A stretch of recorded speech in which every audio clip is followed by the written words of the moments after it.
અનિતા અને મધમાખીઓ આ પાઠમાં અનિતા મધમાખીનો ઉછેર કેવી રીતે કરે છે આપણે જોવાનું છે. અનિતાના ઘેર અને ભણવા માટે પૈસા હતા નહીં એટલે શું કરતી હતી અનિતા? જાતે ભણતી હતી અને છોકરાઓને ભણાવતી. આમ એને ભણવાનું ચાલુ રાખ્યું. પછી એને કેટલા રૂપિયા ભેગા કર્યા? એમાંથી પેટી કેટલાની લાવી? 2000. કેટલી પેટી? 2 પેટી લાવી. પછી કેટલા રૂપિયા વધ્યા? 1000 રૂપિયામાંથી શું કર્યું એને? તો જે મધપૂડો હોય ને મધપૂડો એને ચોખ્ખો રાખવા માટે મેં દવા ખરીદી અને બીજા પૈસાની ખાંડની ચાસણી કરીએ. ચાસણી રાખીએ તો મધમાખીઓ જલ્દી આવે એટલા માટે એને ચાસણી ખરીદી અને દવા ખરીદી.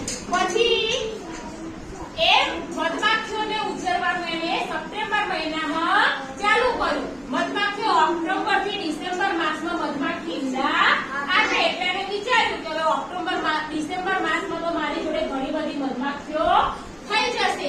પછી આ મધમાખીઓ લીચીનું ઝાડ હોય છે એ લીચીના ઝાડને લાલ ફળ લાગે. કેવા ફળ લાગે? લાલ. એનો મોર સુગંધિત હોય એટલે એ મધમાખીઓ એ મોર ઉપર બેસે છે અને જલ્દી એનો રસ ચૂસી લે છે. એટલે લીચીના વૃક્ષ હોય છે ત્યાં મધમાખીઓ ઘણા પ્રમાણમાં ઉત્પાદન થઈ શકે. આ વૃક્ષો મધમાખીઓને ખૂબ ગમે છે. કયા વૃક્ષો? લીચીના વૃક્ષો. મધમાખી ઉછેરની તાલીમ એને પછી શરૂ કરી અને આ તાલીમ લેવા જતી હતી ત્યારે એક જ છોકરી હતી. કોણ? અનિતા. અનિતા એકલી જ છોકરી હતી અને બાકીના બધા કોણ હતા? છોકરાઓ હતા. તો પણ એને મધમાખી ઉછેરવાનું ચાલુ કર્યું. કેમ? કારણ કે એને એ વ્યવસાય પસંદ હતો એટલે જાતે વ્યવસાયને પસંદ કરેલો.